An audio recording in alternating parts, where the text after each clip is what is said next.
The views and opinions expressed by the participants on this show are not necessarily those of Stewart Information Services Corporation, Stewart Title, or Stewart Insurance. Before you make any investment, you should seek the advice of your investment advisor or attorney. Whether you're a real estate broker, realtor, homeowner, buyer, or seller, everything matters when it comes to real estate. This is Real Estate Matters with Stewart Title. Stewart Title's Bill Knapik and guests open the door to what really matters in owning, buying, and selling real estate. And now, Real Estate Matters with Stewart Title, brought to you by Stewart Insurance. Here to inform, entertain, and inspire, Bill Knapik. Welcome to the show. It is Real Estate Matters with Stewart Title. I am your host, Bill Knapik. Thank you for joining us. Reminding you once again, simply go to stewart.com/radio. That's where you can see and hear this show on the internet, or go to past shows once again at stewart.com/radio. All the shows are there. And today we're extra excited, a super timely show here as we have our chief economist at Stewart Title, Dr. Ted C. Jones. Previous to Stewart Title, he was the chief economist at the Texas Real Estate Center at Texas A&M. And as I like to say for many years now, he is the eighth wonder in the real estate world. We are glad that he's here today. The cavalry has come. Dr. Jones, welcome to the show. Well, Bill, my friends call me Ted, and it's great to be back. But, man, do we got a lot to talk about. You just name your pick. Well, so much has happened, to say the very least, as of last week. Here we are at the beginning of the week. First of all, Ted, before we get started, I know you always have things prepared. I'm going to say a few words here. Just respond quickly, and then we can get in depth. I guess the first word is the R word, recession. Okay, well, let's talk about it. We technically could be in a recession right now, but we won't know about it for another month and a half. A recession is defined as 2 or more consecutive quarters of negative GDP. GDP is gross domestic product. That's simply the value of all the goods and services our country produces. And now, when they do a GDP estimate, they do it 3 times. They have an initial estimate, have a preliminary, and then a second, and then a final. We came in the first quarter of this year at minus 1.4%. Now, what makes it more complex is they're saying that's adjusted for inflation and kind of annualized. So our big issue is inflation is so huge. If we're only down 1.4%, that's cool. But now, if in April, May, and June we have another negative GDP number estimate, then we're technically in a recession. But you got to be 6 months into it before you know you're into it. And that's kind of weird, but that's the way it is. Now, let's talk the R word, recession. The last 2 of them were gruesome. When you think about it, we lost, back in the 2008 recession, we lost 8 million jobs over 24 months. You fast forward to March 2022 and March and April that year of 2020, April of 2020, we lost almost 24 million jobs in 50 days. This recession's different. We're not losing jobs out of this one. We're simply producing a lower value of goods and services, with inflation being the primary culprit on that, I do believe. All right, here's another. And you've answered the question, because I've heard it on the radio and TV where they're saying, oh, we might be in a recession. I'm like, why don't you know? Well, you've cleared it up for us. Here's another word, gas prices. That's 2 words, gas prices. Your comment there. No place but up. Yeah. And I mean, let's just not go back last year or even in the Trump presidency. Let's go back 20 years ago when we had a social movement globally in the United States that we don't want any more fossil fuels. And we've done everything from this environmental, social, ESG on companies that Wall Street now, some funds won't buy firms that emit carbon dioxide. They won't buy firms that contribute to atmospheric warming, or at least they think they do. And so as a result, we've not only had a disfavor of investing in hydrocarbon, oil and gas stocks, and coal and other things like that, we've actually penalized some of those people on Wall Street, saying, we're not going to buy your stock. We're going to let it go down. We don't care how much you earn. We got to go to all electric, got to go to environmentally sound, as they say. And so then President Obama pushed that rather greatly. President Trump pushed drill, baby, drill, baby, drill. And all of a sudden we became, for the first time in my lifetime, an exporter of oil and gas, which is pretty amazing. And then President Biden comes in, and the first thing it is, he canceled the XL pipeline. You have to understand stuff. It's just not the amount of crude oil we have, but it's the refining capacity we have. We haven't built a new refinery in the United States since essentially other than a condensate gas plant in Louisiana, 1977 was the last time. We got 100 million more people basically than since 1977. And so we need a lot more energy to run those people. Now, when I say that, there got a few caveats. Here we are at beautiful KPRC, and this is one of those energy efficient buildings. And because of things like energy efficient buildings, we technically per household, use the same amount of electricity as we did 20 years ago. But think about how many more appliances we have today. Think about how many devices you plug in each I was night. just thinking You that. plug in your iPhone, you plug in your iPad, your computer, you plug in gadgets we never thought we'd ever have, your router and everything else like that. But because of energy efficiency, we've actually reduced demand from appliances. My air conditioner currently at my house is a SEER 24. When I first moved in, I don't know if it was probably a SEER 10 or 12. 12 years ago, 13 years ago, I remember my first August power bill was over $800. Last August was $121. But we put on new thermoply.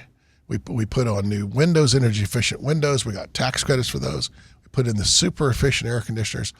My last August is $121. And August, we all know big month here in it's Houston. and I have almost a 3,000 square foot home, and so we got a lot more households, but there's a lot of ways you can save energy and reduce our carbon dioxide footprint other than just converting to all electric vehicles. And I'm mindful right now as I think about all the people that have moved to Houston, some of the things that, especially if they're from another place, a different environment, a California, an East Coast environment where it gets really hot in August, September, not to mention humidity, and also we get a lot of rain. So those are things, if you're a newcomer here listening to the show, you're driving, maybe driving in with your U-Haul right now on Sunday afternoon, whatever it is, we have a few different things that you may or may not have researched. But as we think about the gas prices, if you were to speculate, what's going to happen with the rest of the year? Are they going to get higher? I mean, they're as high as they've ever been here in Houston, Texas. They're higher. Will just said he was in California. They're $6+. However, where do you think it's going to go by the end of the year, the gas prices? So I think we could be in the eights without no question. That may not be a national average. I actually was in California a couple of weeks ago. I saw $7.19 at a gas station. Mind you, it was near the freeway in kind of a nice area at an event I was speaking at. But $7.19 a gallon. And, of course, they have a lot higher energy tax in California than we do in Texas. Every state's different. But I think what we have right now is we have let's think about this. We went from going like 60 miles an hour before the pandemic, and we went to zero almost. I can remember the first few weeks of the pandemic, I would drive literally from near IKEA to the Galleria to our office and back and not see one other car on the road moving. And so we just shut down everything. Airplane flights. I can remember some of my first flights literally in 2020 when everyone else was afraid to fly. I'm out there. We're working. We're still going. And there might be 6 or 7 of us on that flight. And they already canceled 50% of the flights. And so now as we came back with resurgence. And as a result, we're flying a bunch. And it's hard to spool everything back up to that level of production we had before then. Also, the pandemic caused a large number of skilled people decide what a great time to retire and quit or to go to another new job. In fact, one of the problems we talk about, our employment numbers may lag nationwide. We're still about 1.6 million jobs short in April of this year compared to February 2020 before the pandemic. But a lot of those people with skilled jobs decided they were going to quit, and a lot of them decided we're going to move elsewhere and start a new business. How do you measure new small business? Well, you can't do it in job count. The way the Bureau of Labor Statistics counts jobs, they have both a household survey, 60,000 phone calls a month to households saying, did you lose a job? Are you looking for a job? And then they have, it's called the payroll method.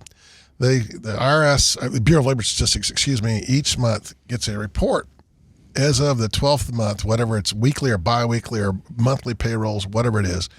And those 400,000 companies say how many people they have working today, how many they let go, how many new hires they have, and it comes off that. Well, those are big existing companies. So how do we measure these new upstarts?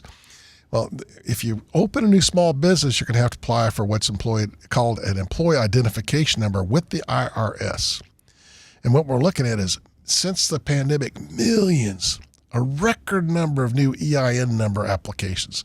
So we know we've got a lot of new firms that have started up. We're just not yet measuring those appropriately. It's very difficult in a country as diverse and as wide as we are. And as we think about those gas prices, how does it affect real estate? Well, or how do you see it affecting real estate, like here in Houston and even nationally? Let's go back and let's fast forward back to years ago. And go back to 2014 when oil was $120 a barrel, and at $120 a barrel, it made it very expensive for people to commute to the big outlying cities of Houston, whether it was Katy or Sugarland or Pearland or the Woodlands.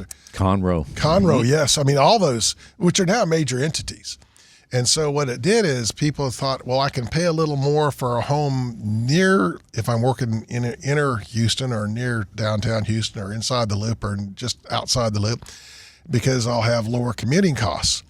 And then all of a sudden we saw oil prices. Let's go during the pandemic. We literally saw a negative oil price as an abnormality because it was a futures delivery. We saw oil essentially hit $16 a barrel, and it made it really cheap to go to the burbs, buy a great home for a price, live there. Oh, and now remember, it's not work from home, it's work from any place. So you can technically live any place you want to live. We no longer have to live in the big cities. In fact, I've always, since this thing started, I said, this pandemic caused a bunch of things, but one of them it did. It accelerated some pre-existing trends. One of those trends, think about this, was we were kind of moving to big cities. This thing kind of kicked that one out. That's different. But it accelerated people literally moving out of the big cities. Well, think about this. New York, New England, Massachusetts. Massachusetts is supposed to laugh there, guys. And then they've had that name for a long time. Yeah. Oh, yeah. For 50 years, 5 decades, people have been departing the Northeast, moving to the Sun Belt, primarily Florida, the Carolinas, what have you. Same is true out of California. For 50 years, people have been exiting California, going to the Pacific Northwest, the Southwest. This accelerated that. And it allowed people to move to states that have lower taxes. Each year, the Tax Foundation, they're a not-for-profit out of Washington, D.C. They study 5 taxes. They look at corporate income tax, personal income tax, retail sales tax, unemployment tax, and property tax. And here's the highest tax states in the country, state-wise. Number 1, New Jersey. Number 2, California. Number 3, New York. Then Connecticut, then Maryland, then Minnesota. Most people don't realize how high taxes in Minnesota are. The lowest tax states, well, we're not it. Texas is only 14th best, but we have 2 hideous taxes. Our property taxes are incredibly high. And ask me in a minute why they're incredibly high, and I'll give you a reason on this one. And we have this really gnarly thing called a franchise tax for corporations. A franchise tax, you pay as a corporation whether you make money or lose money. Now, most corporations don't mind to pay income tax when they make money, but they really hate to pay a tax when they lose money, and the franchise tax does that.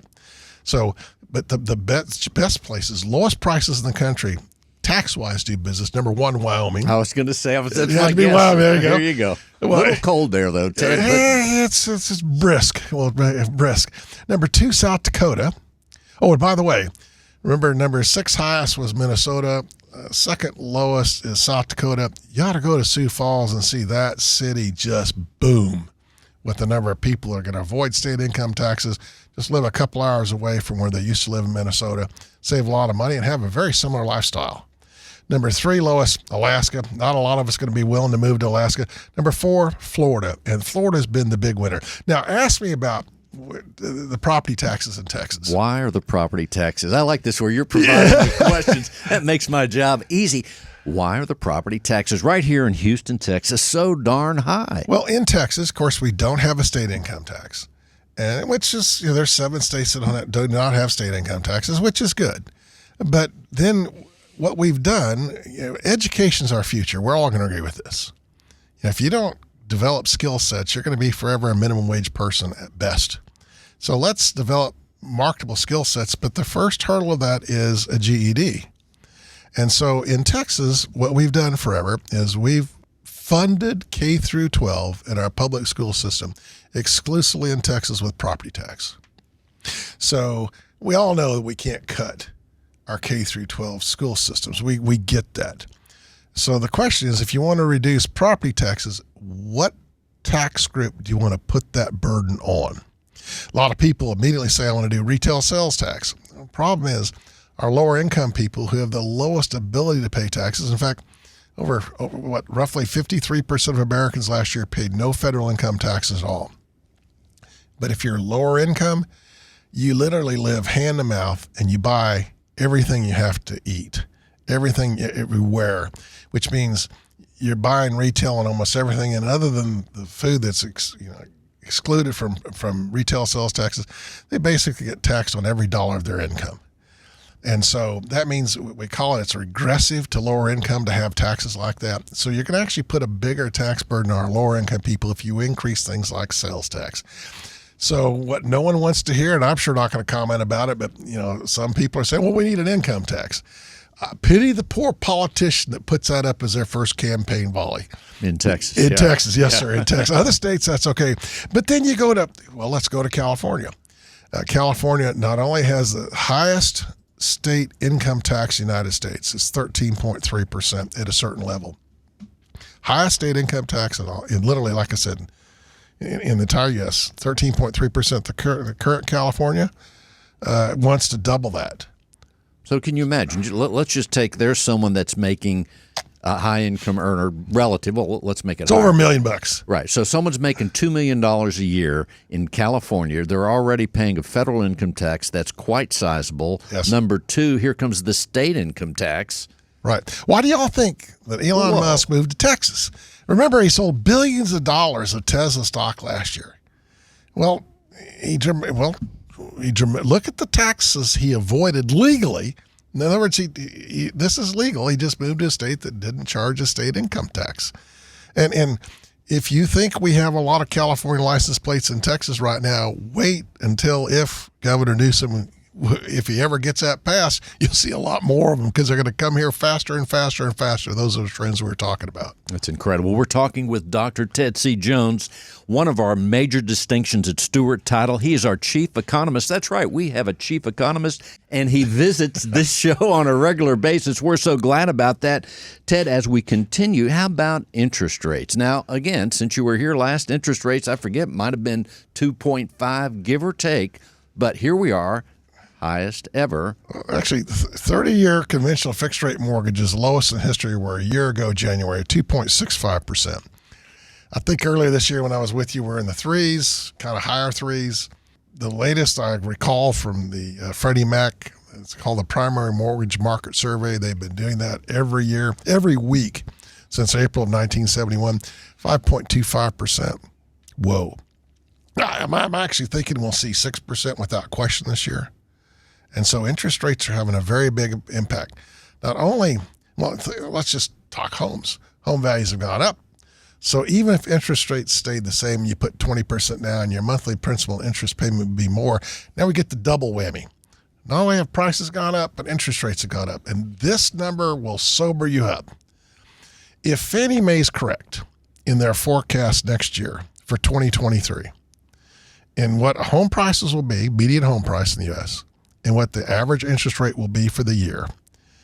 And we're going to compare that monthly principal and interest payment to the same median price home in 2020, because we already know what interest rates were. We know what median home prices were. If Fannie Mae's correct, from 20 to 23, our monthly mortgage payment, just principal and interest, will go up 59% and change. I don't know anyone who's making 59% more today than compared to 2020. And if the MBA is correct, the monthly principal and interest payment goes up almost 63%.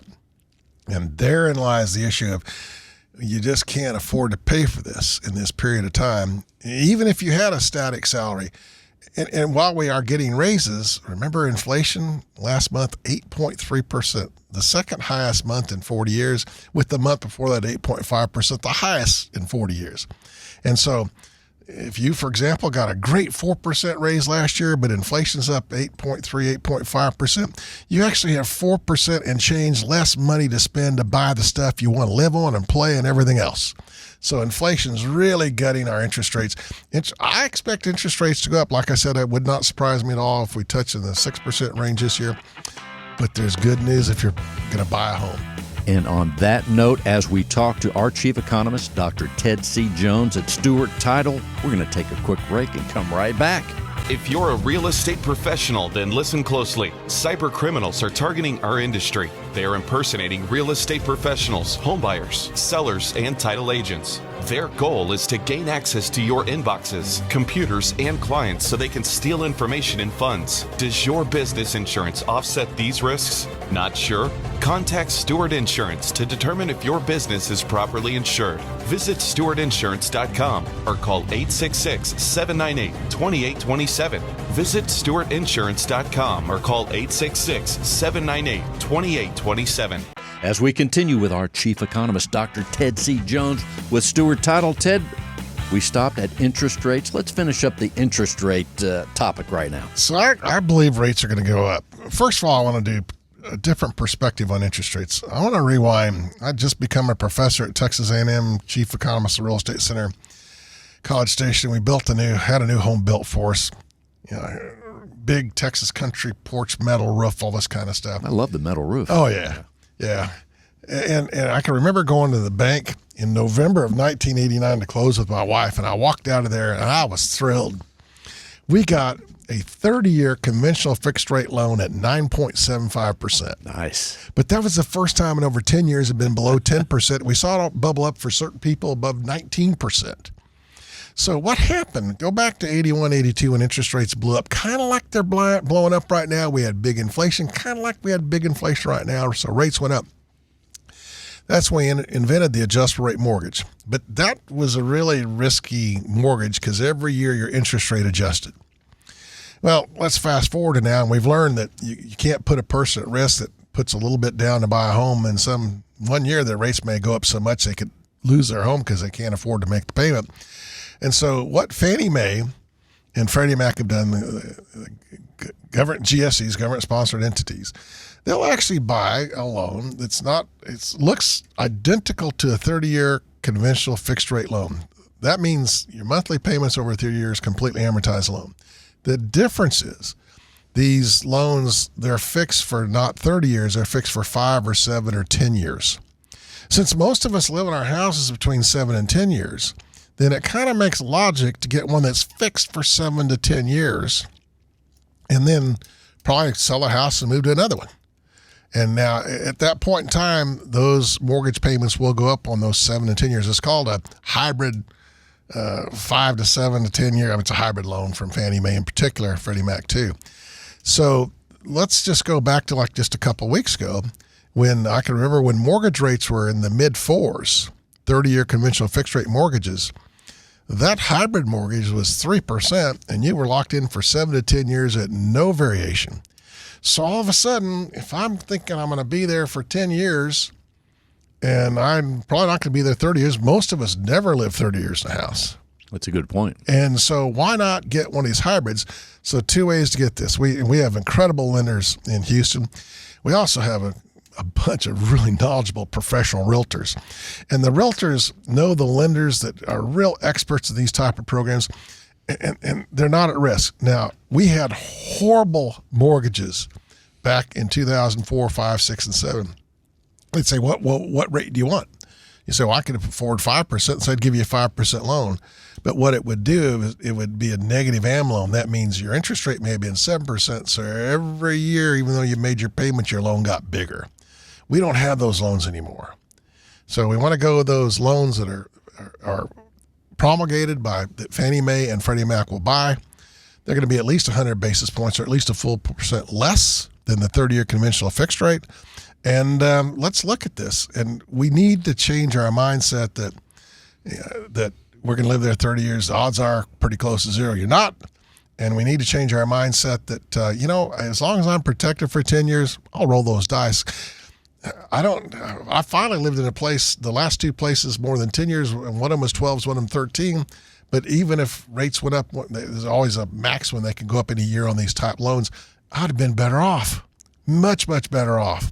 And for some borrowers, in their mindset, even though they have a 15 or 30-year loan, there are those, and I was one of them years ago when I paid off my first house, even though I had that 15-year loan at the time. I was striving to pay it off. And fortunately, I was able to do so. So that's another way to, I'll take that lower rate. It's adjustable, but I may pay it off, or I may be gone to another house. Oh, and another twist, and my wife and I did this on our first couple of homes. Let's say your mortgage payment's $1,200 a month. Well, why not pay a $200 a month extra over and above the $1,200 a month? Exactly. Prepay your principal. And all of a sudden, that 30-year loan amortizes in 15, 16, 17, 18 years, depending on the dynamics of the interest rate and the term. And so it's money well spent. Money well spent. So, Ted, here we are in Houston, Texas. What's different before the pandemic and where we're at right now after pandemic? And I hope it's after. We're not sure about that. That's like the recession question, but we'll say we're after. It's over for now. Okay, I'll disagree with your assumption because this is, this COVID, coronavirus, whatever you want to call it, the beer virus, it's a virus. We still have colds, we still have the flu, and we still got COVID. It's just we've adapted to it, and we're getting more herd immune and everything else like that. But I've always said this. If you want to know where the economy's going, you want to know where real estate's going, the stock market, look at jobs. Jobs are absolutely everything to housing. I always joke and say that 3 kinds of people that I know can buy a home that don't have a job. They have blue hair, gray hair, or no hair. They're called retirees. Everyone else pretty much needs a job. So let's look at jobs. And let me give you some incredible news. Let's go to February 2020, and we're just going to talk Houston here. All right. February 2020 was a month before the initial lockdown in March 2020. And in Houston, we had a lot of jobs, and then we lost a lot of jobs. When I say a lot of jobs, we lost a chunk of jobs. 12, 13% of all the jobs out there. And as of April, hottest new numbers off from the Bureau of Labor Statistics, Houston now has more jobs than any time in history, including before the pandemic. We're up 1.7%. That's amazing. And what I'm doing on these numbers, I'm comparing April of 2019, 2020, 21, and 2022. But the types of jobs we have are changed. Total jobs, like I said, up 1.7%.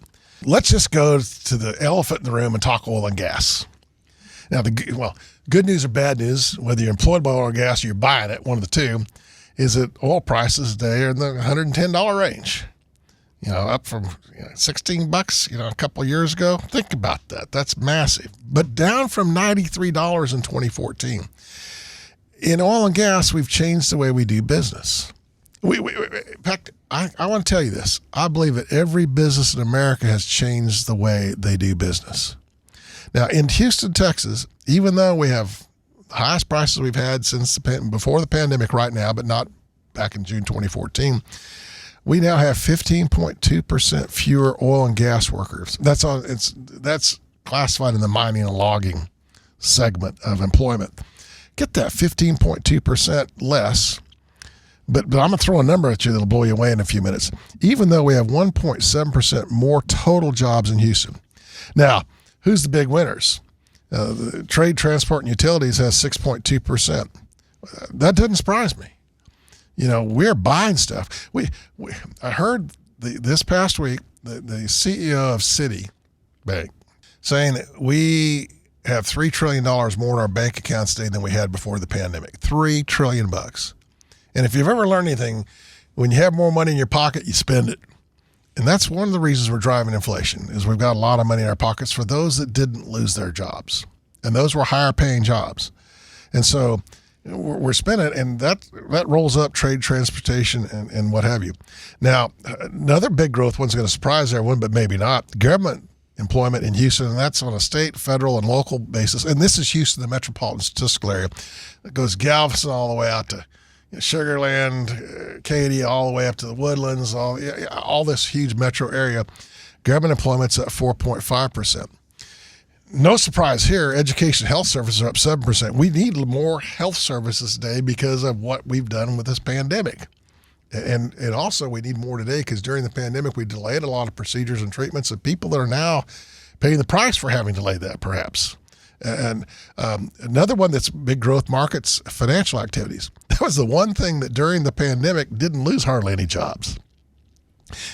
We still looked at our bank accounts and we still looked at our 401ks, and the stock market performed pretty doggone well. Yeah, it was fun. It was fun. So all those people were gainfully employed. And this one will blow you away too. The hardest hit segment was leisure and hospitality. Oh, yeah. And in Houston, in the MSA right now, we're only down 0.2% compared to April of 2019. I think that's amazing that we brought back that many jobs. But leisure and hospitality is not as big a segment in Houston as is a couple of weeks ago. I was in Orlando. Big leisure and hospitality.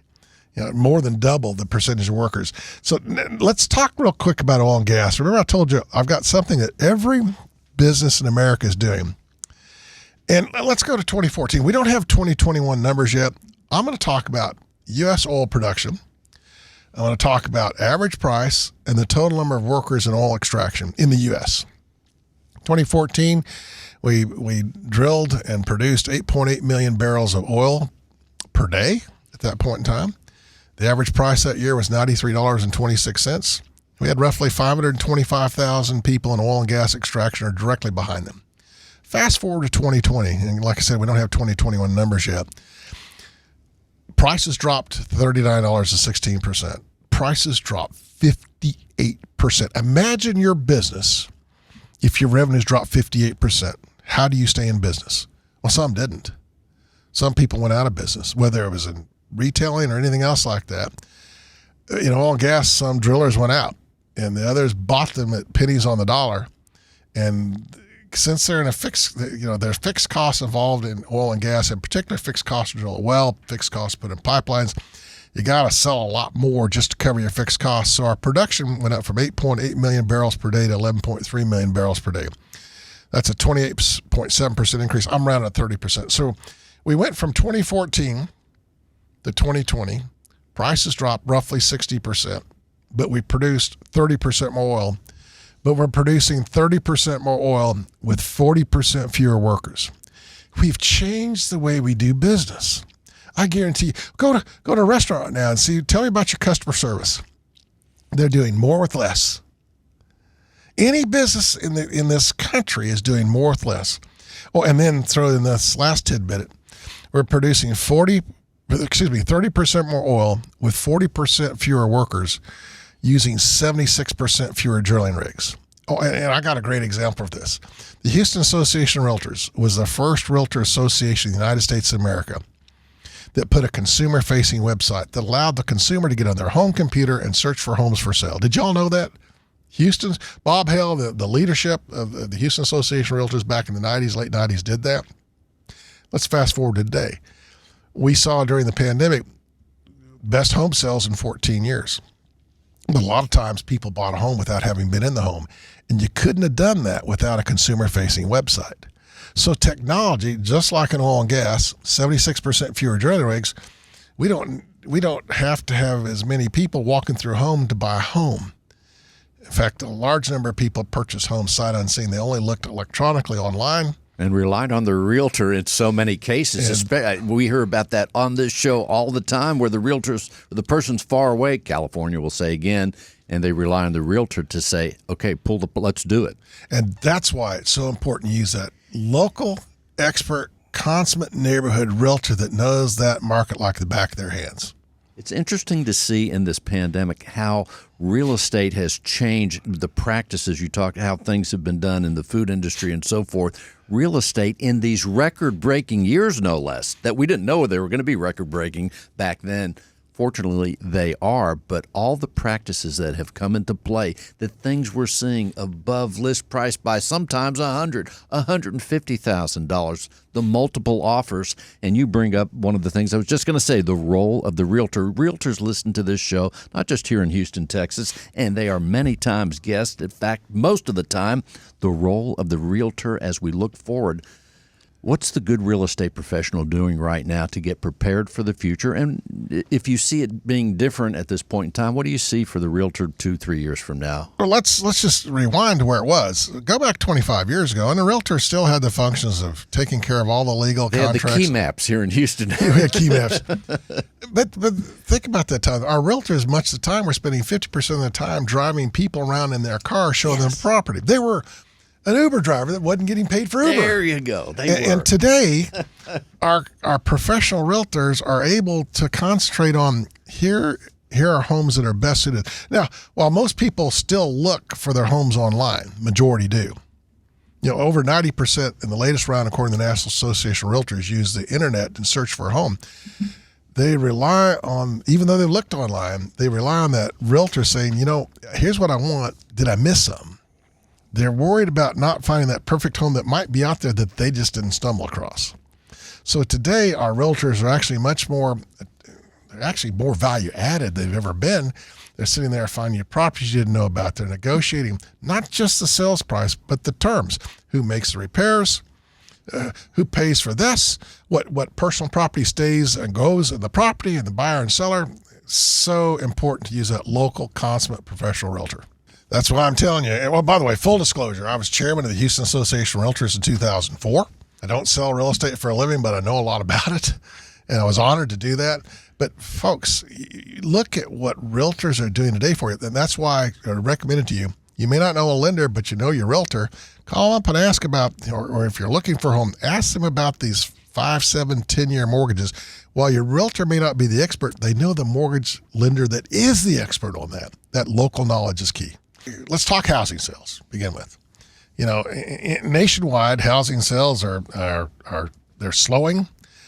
Through the first 4 months this year compared to last year, sales are down 6.1%. That's not going to surprise anybody. You have home prices up, you have interest rates up. A lot of people can no longer afford to purchase. A lot of people also scared to purchase right now. A lot of people don't have a down payment to purchase right now, which says you're going to be a renter. That's also one of the reasons why we always talk about home values going up. Rents have gone up in many markets much more than home prices have. So there's still that affinity towards many people trying to own their own home because long run it'll probably be better. Then let's come back to Houston. And the latest April numbers are out, and we'll just talk single-family sales, Houston Association of Realtors. Single-family home sales, they didn't go up this April compared to last April. They didn't go down much, 0.2%. But we're going to see a trend. We're already seeing it nationwide. We're seeing it in really hot markets like Salt Lake City and Provo and Orem, Utah. Boise, Idaho, we're already seeing those markets trending downward in the number of sales. Prices are still going up. But the first indicator of a softening real estate market is a decline in sales and rising prices. And that's exactly what we're seeing. I'm not saying that in Houston as much right now, but they're just 0.2%. That could be just sample error for who knows. It's not a sample, but it could be just that. But on the other hand, the median home sales price in Houston this April compared to last year is up 16.6%. Don't you? The best question I ever had for a reporter, and it was kind of a time just like now. I think it was Time Magazine, it may have been Newsweek. This is like 30, 35 years ago. And they asked me, when's the best time to buy a home? Because we were doing just the same thing we're doing right now. And I said, well, when's the best time to plant a tree? 3 years ago was better than today, and today's better than 3 years from now. And not everyone should buy a home, even if you have the money for the down payment. If you're going to be there less than 3 to 5 years, I'd take a look at renting. There's transaction costs and everything else like that. You're going to be here longer than that, I think it's still a great time to purchase a home. And you may be equal as well off on 3 years. We don't know that yet, but the earlier you plant the tree, the better it is in the future. Dr. Ted C. Jones, our chief economist at Stewart Title. One of the reasons I like real estate still, and notice I said real estate, not just housing. I love commercial real estate. Historically, real estate has performed relatively well, if not outperformed certain types during inflationary periods. My goodness, you don't want to buy stock in the stock market right now. You don't want to buy bonds for fear that interest rates go up. It makes your bond less valuable. You have to sell it, assuming you have to sell it before it matures. Real estate is pretty doggone good. In fact, a few weeks ago, on that note, a real estate professional said that I have an investor from somewhere, let's say California, that said, I have X amount of dollars. How many houses can I buy? So we're hearing those kinds of things. That's fascinating. Yeah, we go back to 2008, that bust when we had all these homes come on the market. And that was different because we'd overvalued those homes. We bought a home not to rent it, not to occupy it. We bought a home to flip to someone else. We're not doing that today. These people buying homes today, they're either going to live in it or they're going to rent it. And that we created a whole new class of commercial real estate in 2008, 2009, single family rentals. Now, we have others. We have office buildings still tough because we're not back in the office. We have a lot of that. Retail still tough. We're shopping differently. E-commerce. Oh my goodness, though. You want to talk industrial properties? Everything that you purchase online comes from industrial building, not from a storefront retail. You want to talk hotels, they're cheap, but we're doing conversions on those things. But apartments, the average rent in the U.S., according to rent.com in the latest 12 months, 2-bedroom apartments went up 22.8%. Oh my goodness, that is actually a bigger gain than your interest and your home price would cause in your mortgage payment. So again, but commercial real estate, land, housing is still a popular investment today. Ted, let's tell people how they can reach you or learn more about what you're doing. You have a Twitter handle and other things. Twitter, my Twitter account. By the way, you like me because I don't talk politics. I just talk economics, housing, interest rates, inflation, stock market stuff. DRTCJ. DRTCJ. It's kind of short for Dr. Ted C. Jones. And then the other one, I have a blog. You can go to Stewart.com and search for it. Quickest way to get to Stewart.com, just Google it. Go to Jones on Real Estate. It'll take you right there to Stewart.com where it's at. That's the best way. Jones on Real Estate, one of our super distinctions at Stewart Title, not just here in Houston, but all around the United States and beyond even. He is our chief economist. And Ted, every year you make, and throughout the year, you're traveling all the time, speaking to crowds here in Houston, Texas. You have a whole big circuit, about 15 stops in the Houston area, give or take, and then you go around the United States talking about this because this is what you're living and breathing in a super way every day. Probably the best and worst forecast I made last July. I said the stock market would drop between 20 and 30%. It's down 26%. I said that cryptocurrencies would drop total in value 80%. They've dropped 60% as we speak, all of them. In fact, some of the cryptocurrencies will disappear. On the other hand, a great time to have been in real estate. Thank you so much, Dr. Ted C. Jones, our chief economist at Stewart Title. Thanks, Ted. Honored to be here. Real Estate Matters with Stewart Title would not be possible without our partner, Stewart Insurance. With a focus in real estate and a special focus on real estate brokers, Stewart Insurance creates insurance plans to address the risks facing our industry today. They invest a significant amount of time helping real estate broker owners offset and manage their risks. Here he is, the eighth wonder of the insurance world, John Bramblett. Hey, John. Hello, Bill. Nice to see you. Here we are. So always a great weekend to talk real estate and certainly insurance. So many things go hand in hand with real estate, but insurance is one of them. Absolutely, and we're always very fortunate to have Dr. Ted C. Jones with us, and as a company, we're very fortunate to have Ted part of the Stewart team for so many years. And as I said, a giant distinction, just like this radio show. Absolutely, it is a giant distinction and something that I know our clients, prospective clients, benefit from. In fact, I always enjoyed to hear Ted's talks here in Houston at the various venues, but I also like to be around and bathe in the excitement because when's he going to talk? Where's he going to be? What's the time? I like that excitement. Absolutely. So as we talk about insurance, what's going on lately? When we have realtors on as guests or lenders, you often ask them, what are the things that their clients need to do in preparation? So if somebody's thinking about a loan, when should they have the conversation? And what are some of the things that they should do to prepare? Or if someone's thinking about buying their home or selling their home, you'll ask, what are 4 or 5 keys that they need to consider in that process? So I thought today we could talk a little bit about if you're a real estate business owner, so you're a realtor or a property manager, title or attorney agent, and you're thinking about getting some insurance. So, or you're wanting to renew your professional liability coverage, or you're starting a new business and you need some coverage. What are the kinds of things that an insurance company is going to look for in order to determine what type of risk you are?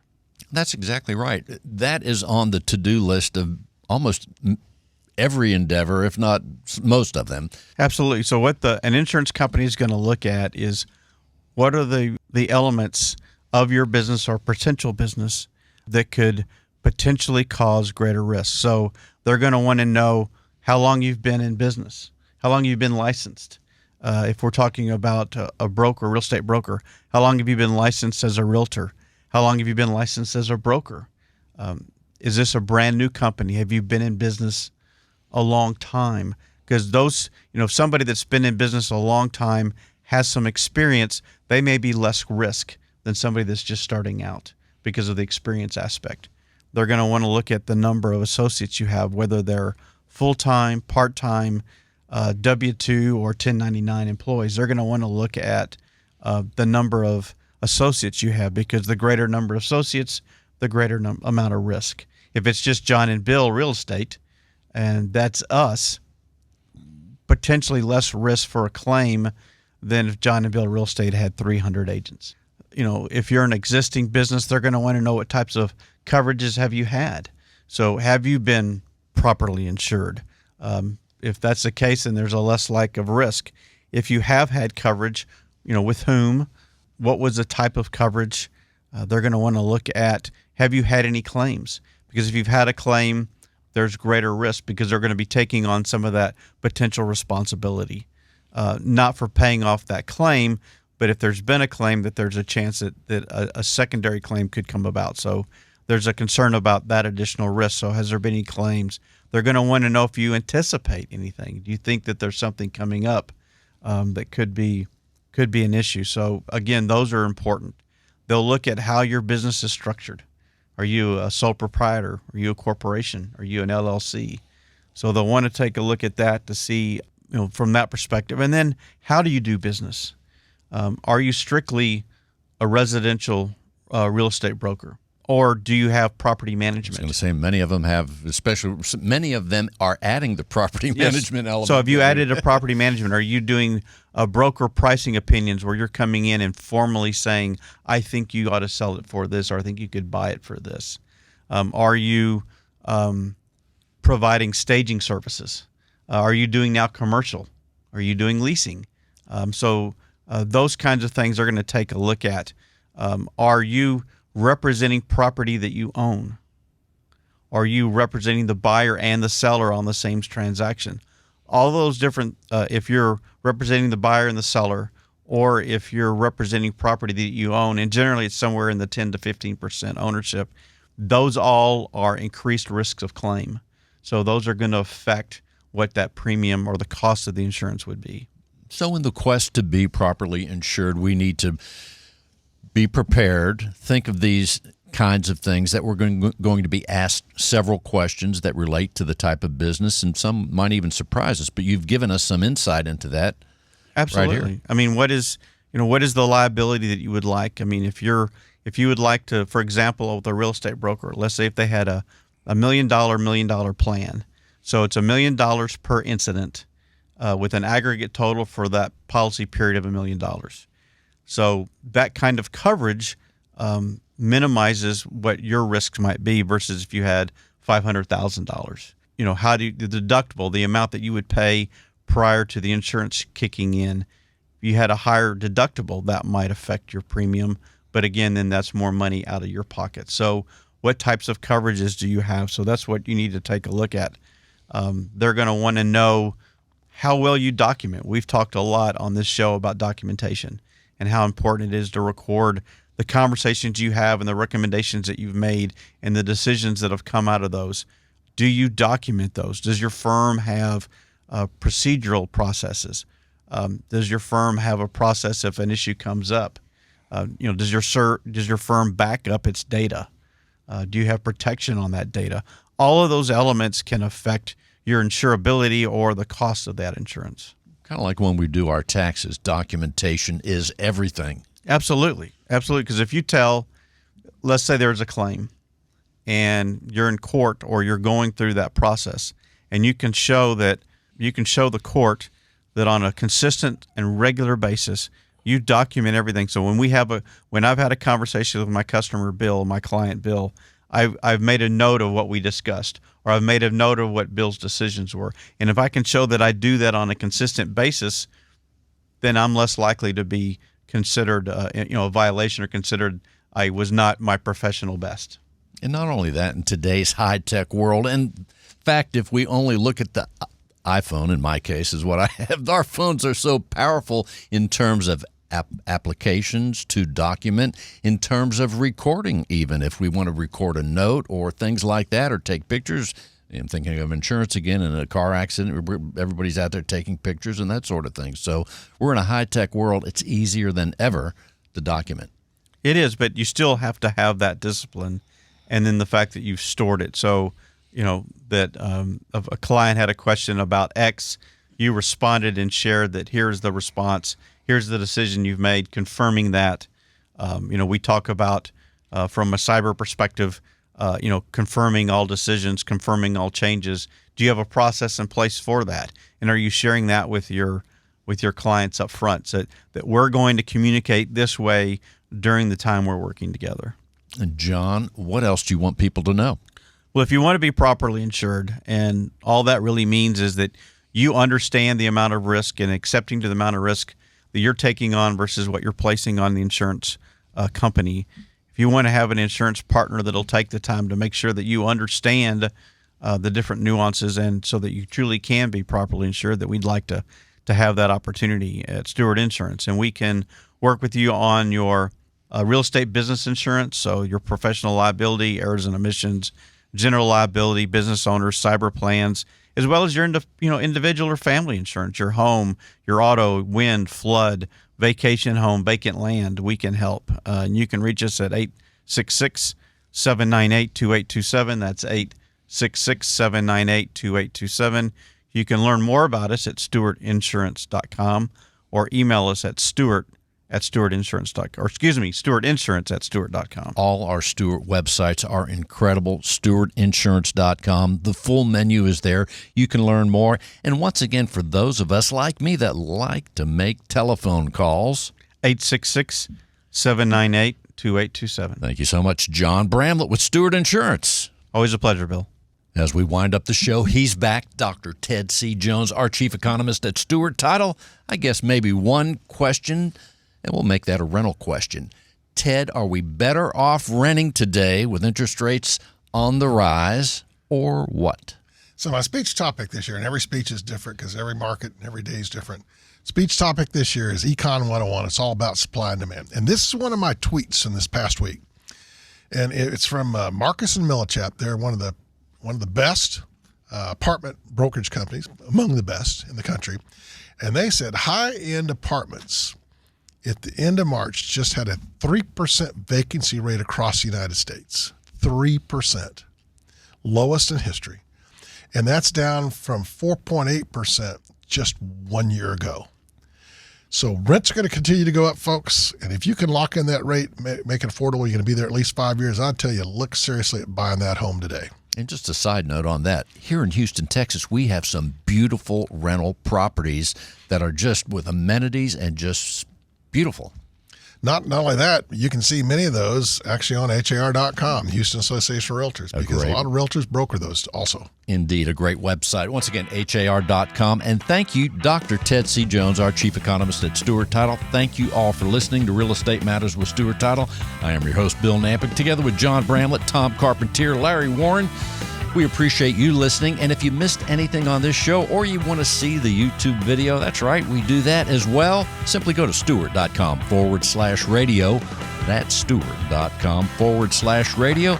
Thanks again for listening. We'll see you next week. Right, Ted? Adios. Next week it is.